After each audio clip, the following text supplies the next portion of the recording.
Welcome back. We are now on the 24th of February. You're here with Crystal from Crystal Clear Coaching. We are here on this channel to tune into ourselves, like cultivate tuning into us first and foremost, and then from that place finding ways to cultivate connection in our lives. I just added that last part because it's important. We can tune into ourselves all day long, spend lots of time with ourselves, and really love filling up that part of our life. But if we don't find ways to connect with others, we're not going to get too far. We're not going to be able to collaborate and create in the ways that we could with connection. We're not going to find that sense of belonging and feeling true love of others and with others and for others and from others. So anyway, today I wanted to touch on another modality that I'm trained in, and that is family systems. So family systems is the dynamics of our family system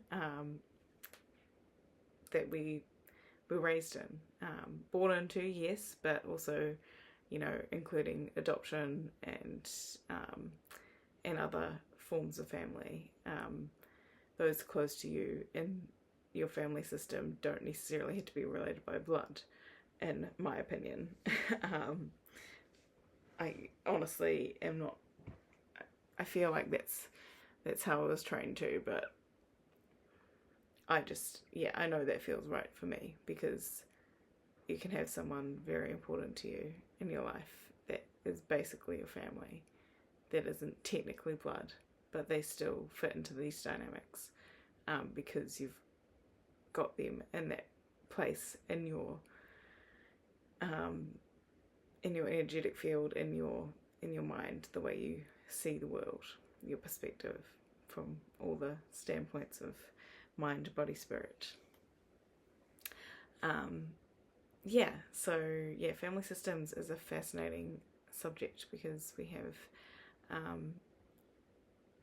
ways. So I've talked about how we do, all that we do and our different patterns. It's all in order to stay in love and belonging with our caretakers, our parents or guardians.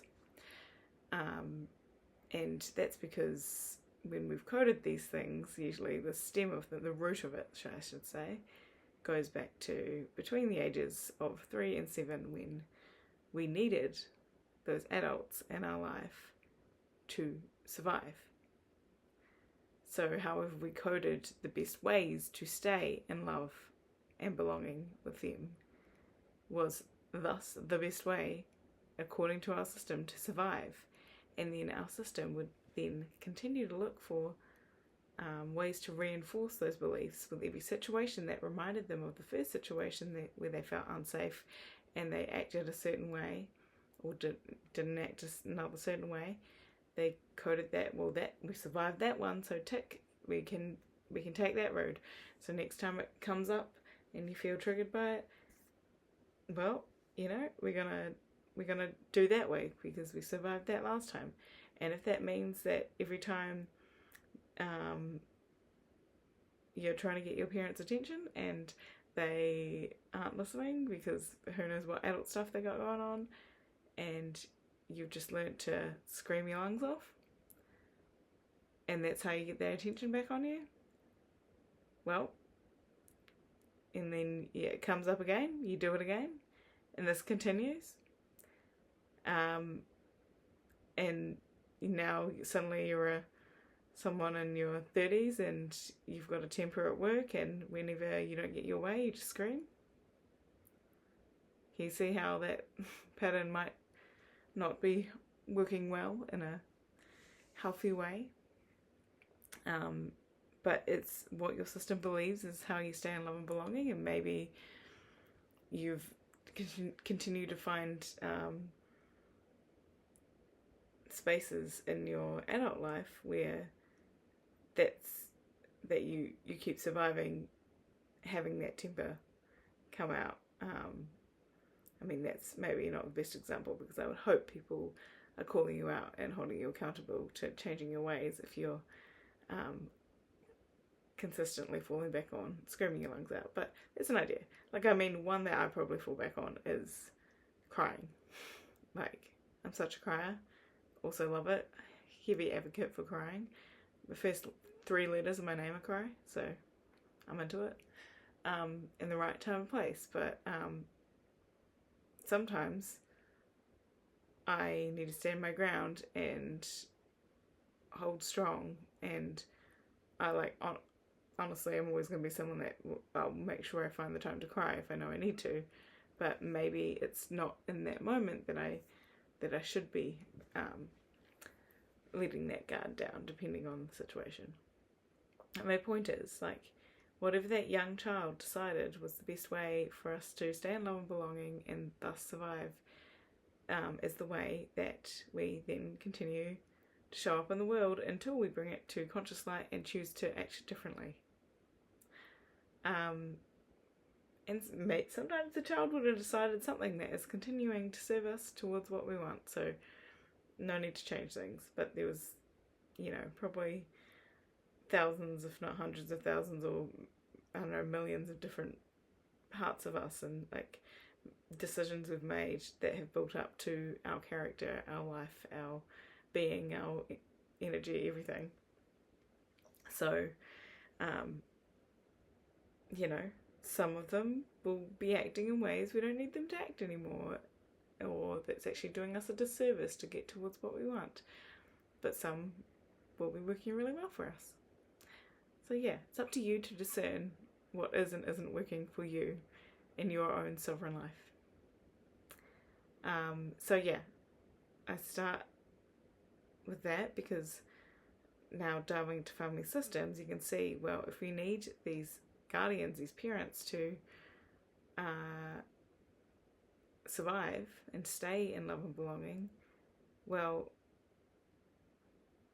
aren't we gonna find ways to best serve that purpose?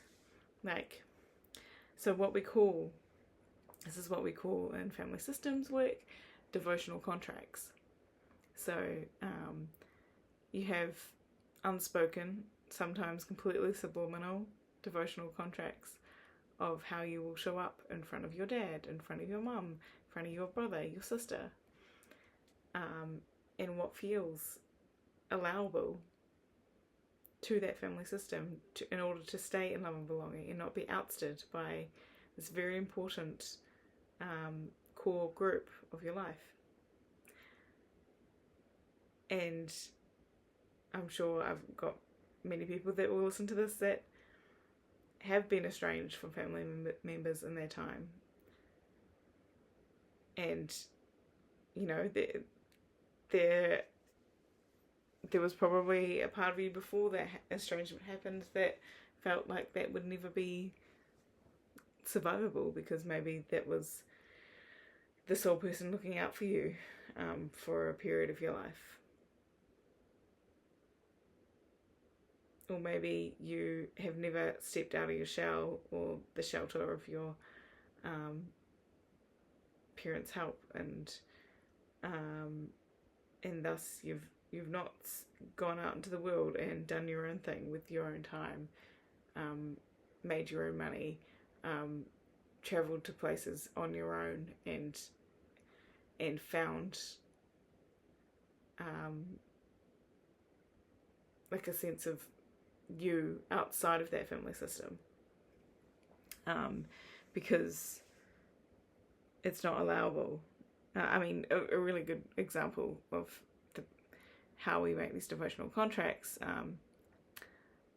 in family systems is, the old adage of the dad owning the business, and then expecting the son to take over the business, or the daughter, or even though it's not what lights them up and what they want to do with their lives, But like it's when that kid, then adult, follows that path because they think they must do what their parents told them because they've got to stay in love and belonging, but they maybe haven't updated that subconscious beliefs that, oh, we're actually a 25-year-old man now, and I can actually stand up for my sovereign rights to choose what I want to do with my life.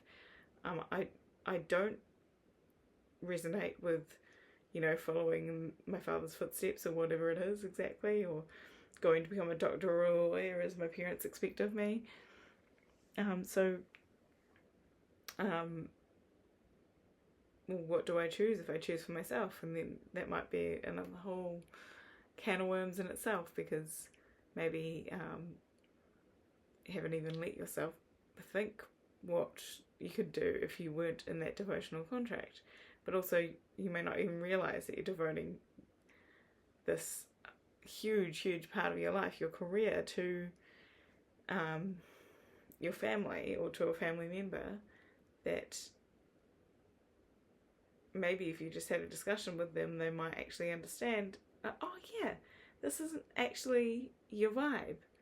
And as much as I'm disappointed and I would have loved for you to follow my footsteps, I want what's best for you. And then that could just all be let go, and then you could be free to pursue whatever lights you up, and it doesn't always go that way. Often and this is why it feels so scary to our systems, it's like sometimes we'll try and have a conversation like that and we'll be met with a brick wall,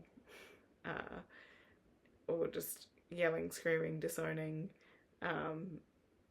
hurt, and just basically them not respecting your own sovereign wishes and choices. And I hope no one here has gone through that, but I do know it's more common than you would think.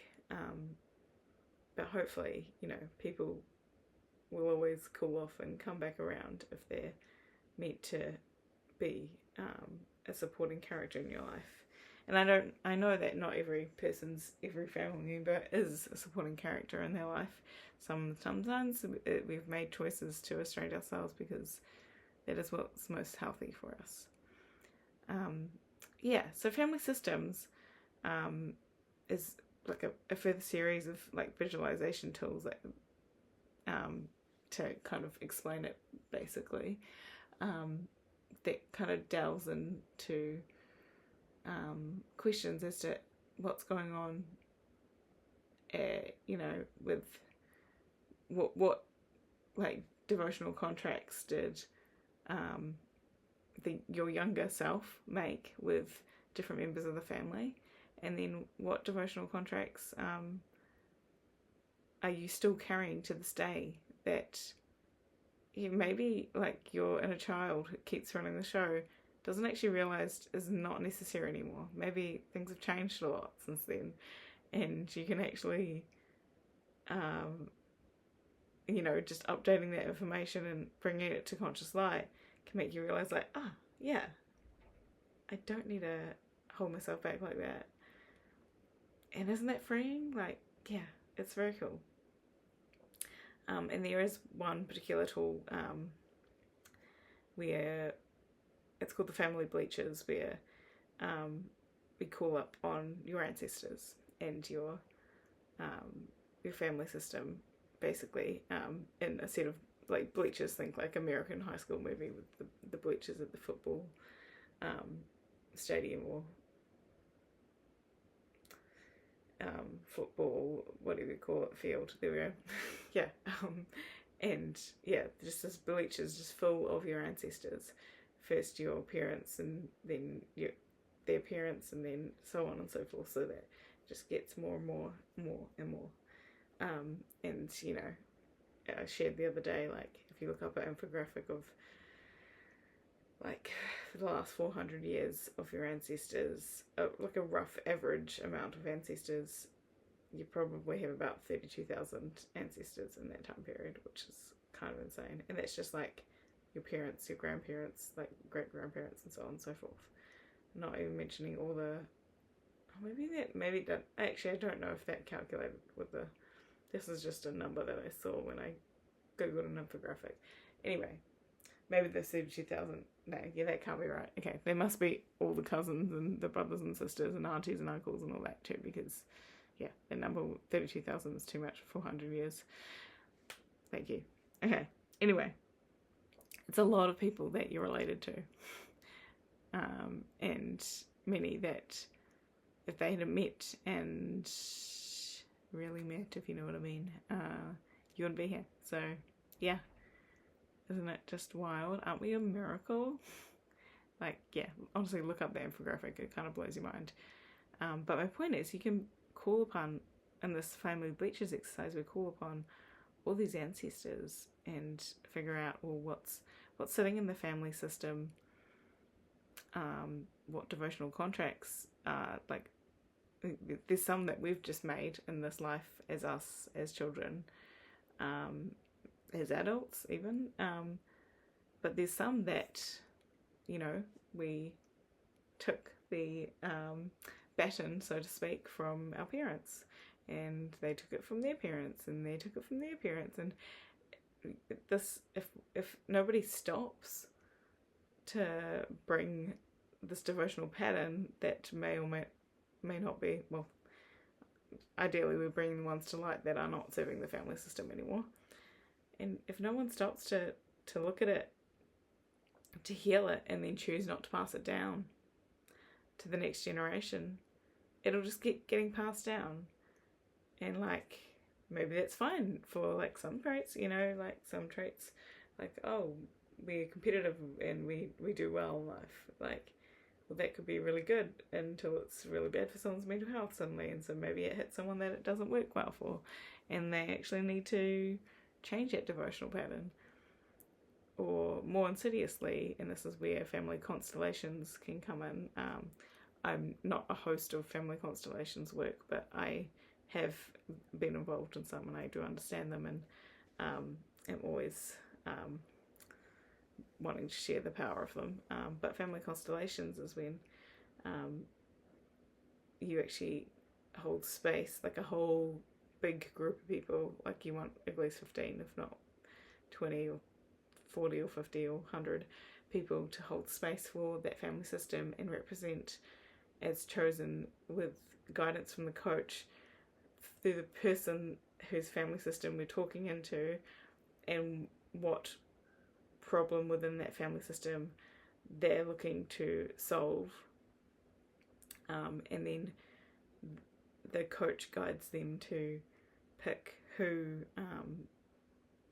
in this devotional space where all these people are coming together to hold space for this family system, the person whose family system it's about will then choose, well, who's going to play me?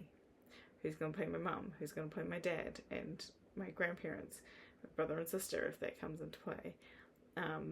Maybe there's kids involved, maybe, yeah, but maybe there's this one random aunt that is important for some reason, or, you know, anyway, it all comes in, and this gets a bit more woo-woo, but honestly, having trained in all this work, as much as I can't necessarily explain it exactly, I do understand it, and I know it's not actually woo-woo.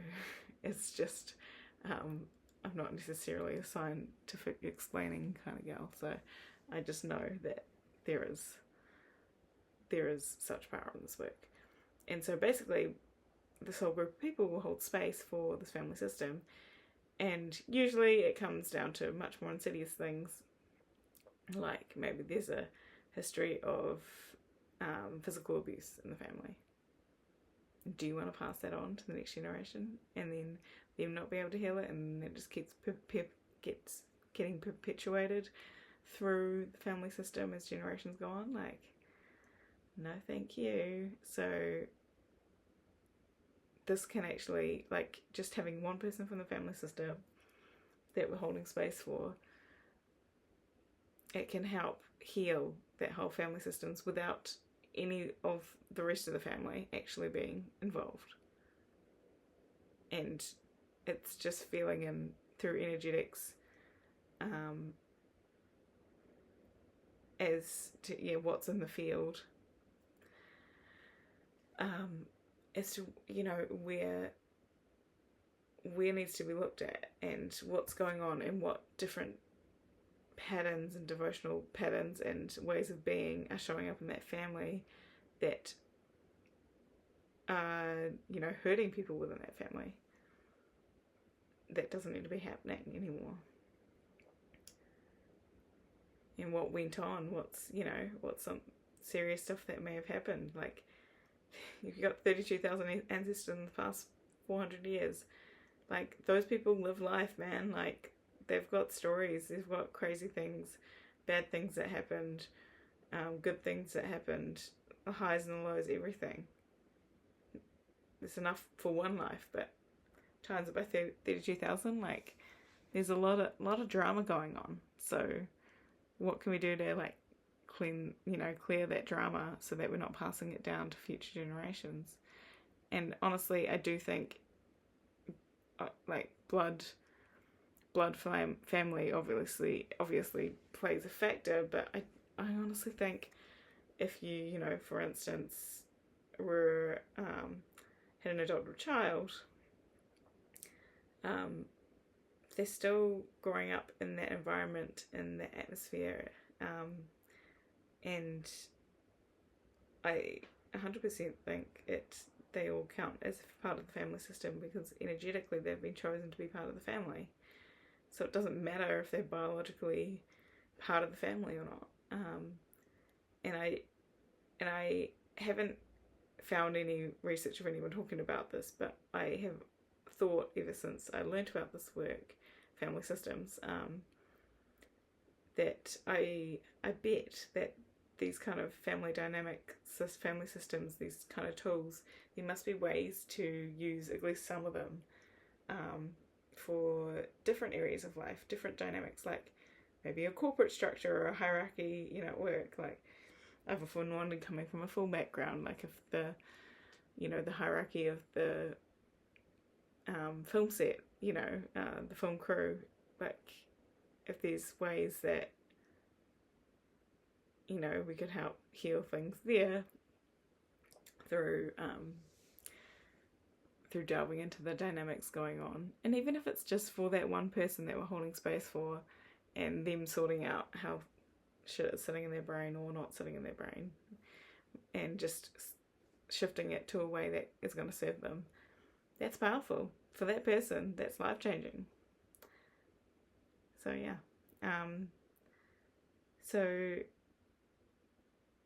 it's just good to notice what are these devotional contracts that we are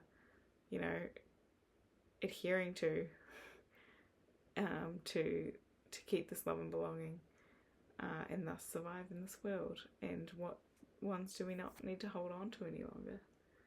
And it's kind of like, so when it comes to family systems, it's the one time where someone is always bigger than you, and you'll also, if you have kids, you'll have people littler than you, and it's the only time we would say that someone's bigger than you. We're not like, as a coach, I don't like to talk about stuff like that, but I want you to be empowered and full and whole and self-sovereign in yourself, and not needing to be in relation to someone else in any way, big or small. But with family systems, it's important to note, like, your parents, your grandparents, your ancestors that came before you, they are all bigger to your little. So what that means is, as the adult, the dynamics are that they are there to like serve you. By serve you, I mean help raise you and all that. I'm not saying like to don't be lazy and say, "Mum, you've got to serve me," stuff like that. But they're there to be of service to you, to help you survive, and there's times in family dynamics where the younger one will try and take the reins and be the big one, and usually that's a very dysfunctional family. And it tends to blow up in the face. Like, it's not gonna be a healthy dynamic, let's put it that way. So a great way to describe this is, imagine a house is on fire. The family house is on fire. And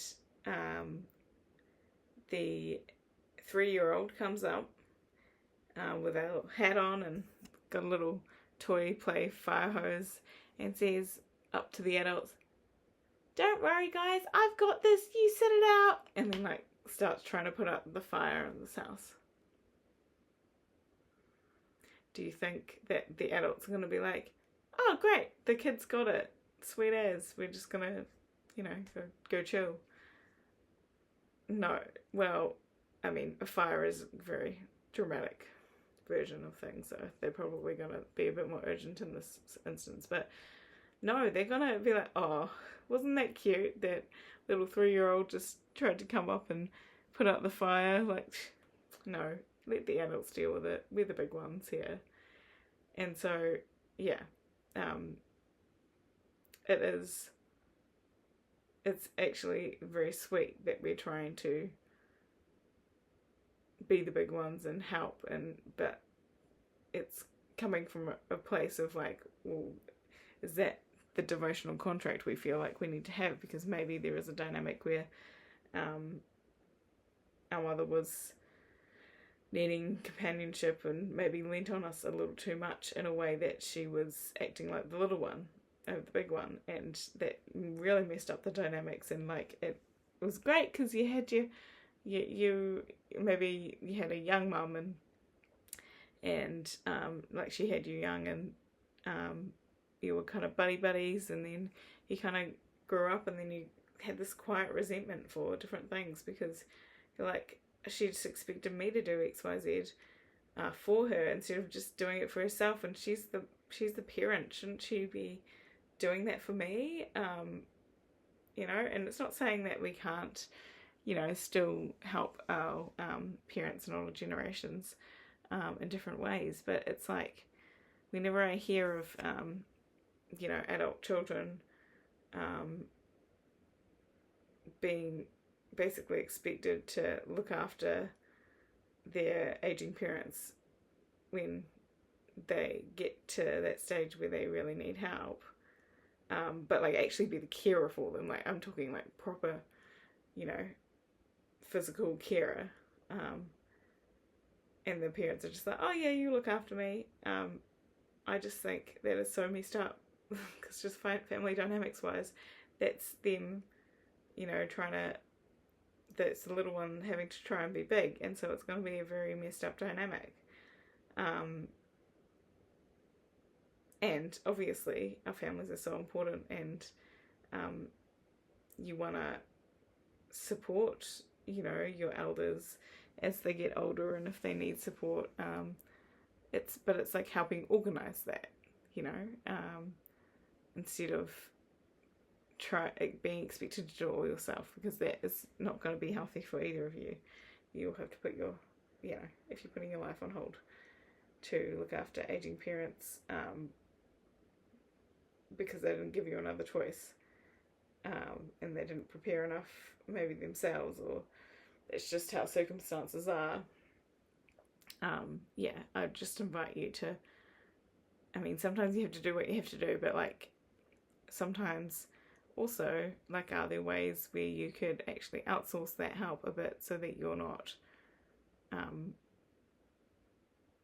in this really hard energy of having your parents age and be kind of towards the end of their life, and but also feeling like it's all on you and you've got to be the big one, where historically you've been the little one in this system, in this dynamic. Yeah.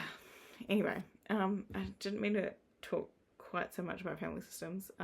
There's obviously a lot more to talk about, but that's hopefully given a bit of an idea. I know it wasn't the most coherent because I'm doing this really late at night, but hopefully it's intrigued you enough to want to know more. So I'm talking about family systems, which is, and family constellations, which is a bit more like you can have people involved, a family constellation as a group activity, for instance. But there's something also called internal family systems. So I'm not trained in that, but like from my the books that I've read to do with it and the podcasts I've listened to, my understanding is it sounds very similar, but basically we're just doing this all internally in your head and or using objects instead of people, like a family constellation you would do in a group with a whole bunch of people. You're just doing it in a room with one other person, and you're using objects to represent each person if you need to. So yeah, it's interesting. So interesting where we've made these devotional contracts. Anyway, yeah, if anyone's ever interested in learning more about this stuff, please reach out again on my profile on here, Crystal Clear Coaching. If you go check it out, I think it has a link to my Instagram. If you go and DM me there, I'll send you a voice note back, or we can set up a call to see, a free call to see what working together might look like.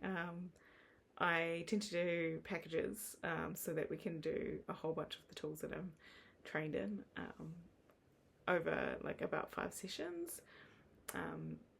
So we'll go really deep, and we'll do that over a couple of months. So yeah, there's all sorts you get to uncover and dissolve and disappear that's in your way from what you desire. And wouldn't that be great if your blocks were just removed? If you could just see where you're blocking yourself as well, so you could choose to do something about it. I want that for us. Okay, alright. Love you. See you tomorrow.